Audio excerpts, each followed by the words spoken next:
Hey, it's Gucci. Welcome back to Storm Shield for Dummies. And for this guide, I'll be showing you how to build a pit. And for this one, we're going to start off a little bit different. I'll kind of show you how I built the amp. So normally just cover everything. And just kind of wall everything off and call it good from there.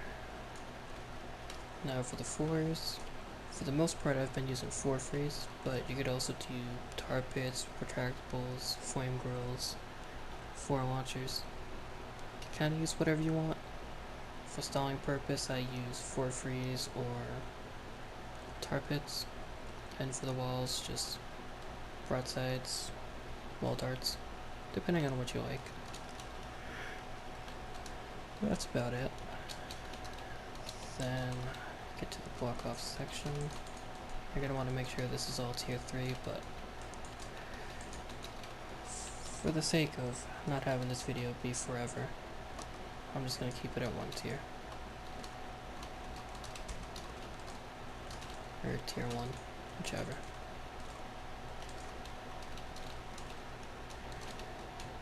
Now, for the most part, this will take care of the job. But if you have a smasher wave and you want these walls to not be wall launchers, you would have to add additional block off, because you would need 1 extra tile to deter the smashers away.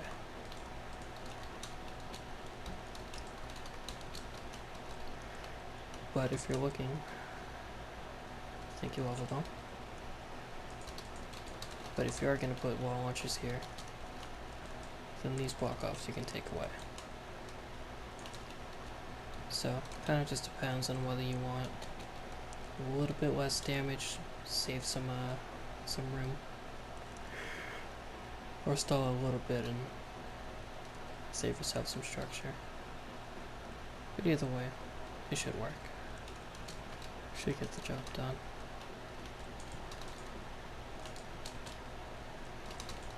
Now, for this little section, I have that like that. Okay.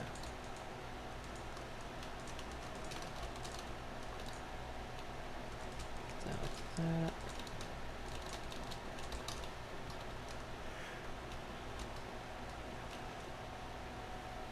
Thank you, Alpha Bomb. This wall I'll explain in a second. Once I start trapping out this tunnel, you'll get the idea.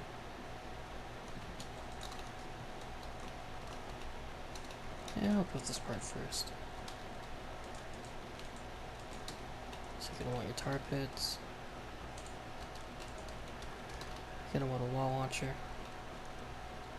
Now, with this wall launcher, if you have 3 impact, 4 impact, when you hit the smaller husk, they'll end up going over here.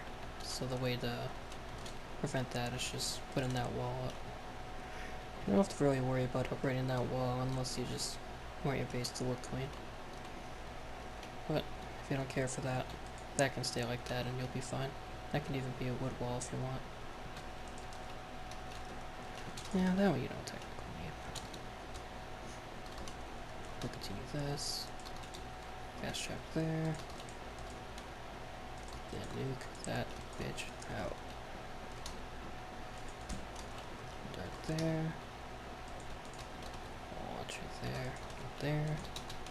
This wall is actually important for this little reason.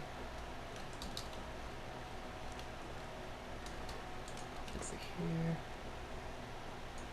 Also want a bit of that.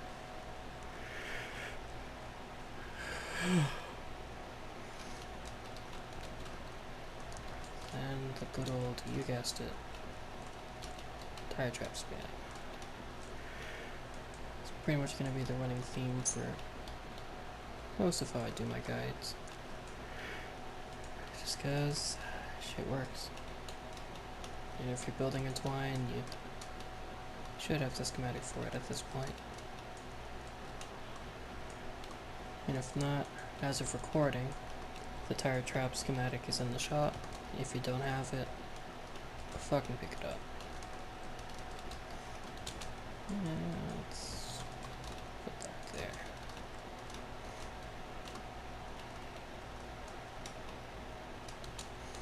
Then you can put wall darts, broadsides, whichever. Make sure all that's fully upgraded. All that. Tire traps there. And that's the basic. Now if you want to go overkill, this would be the method. You want to go to there.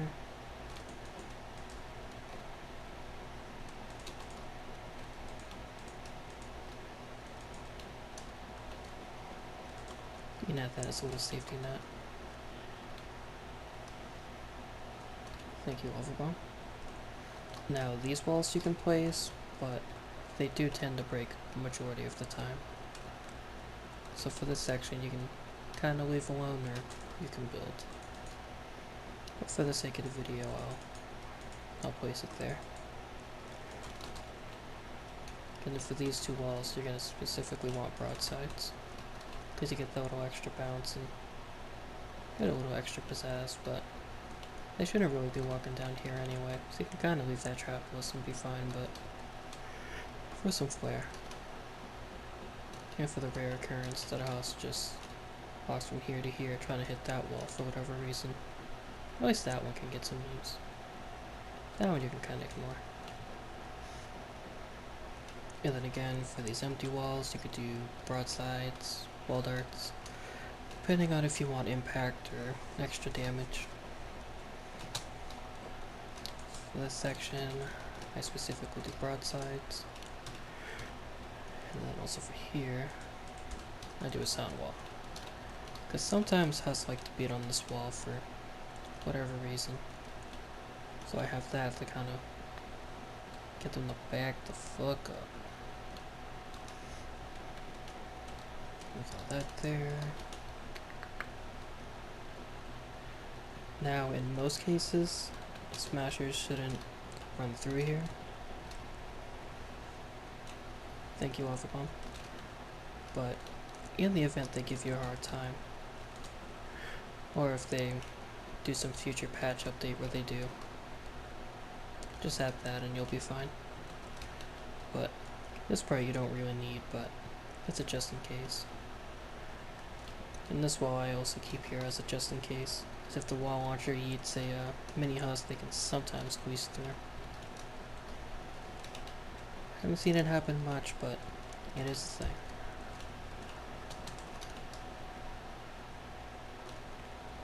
Now for this little section, you kind of have a choice. You can either put a little healing trap to kind of heal the wall. Let me show you. You mainly just want the healing, the rest of the rules don't matter.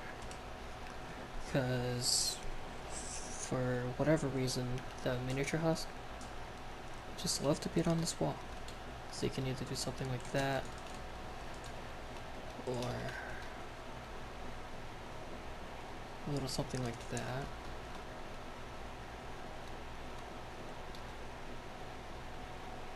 Yeah, because I want that cover for that. Just have that max upgraded and that shouldn't leave them alone, but they could leave the traps and put like a healer there and that'll save structure space. I'm gonna put that. Thank you, Overbomb. That. All that. And if you want to go like extreme manually and cover all that, you're fine, but that's not really needed. But let's see, that's covered. Alright. That should be it for pit. Also, a little side note. Just a, I guess, amusing fact for the flingers. Actually, this is something I should mention anyway. So, for the flingers, you shouldn't have to worry about them. Because what they'll do, they'll travel down here, kind of stay there for a sec, and then I'll walk to that back corner. And then eventually, on their second go around, from going from here to here, they'll kind of just say fuck it, and walk into the lava and stand here and try to throw the husk. Now, at this point, you don't have to worry about them. Every now and then, they'll throw from here, but it's pretty unlikely. It's usually when I help people and that's up like an extra tile. Because when you have that whole top spot, like that ramp spot covered, the flingers can start throwing from there. But if you have it like how I built, it won't happen. But with the lava, the flingers are close enough to start throwing, but every time they spawn in a husk, it'll just keep dying. So it's no threat at all. It's actually quite amusing.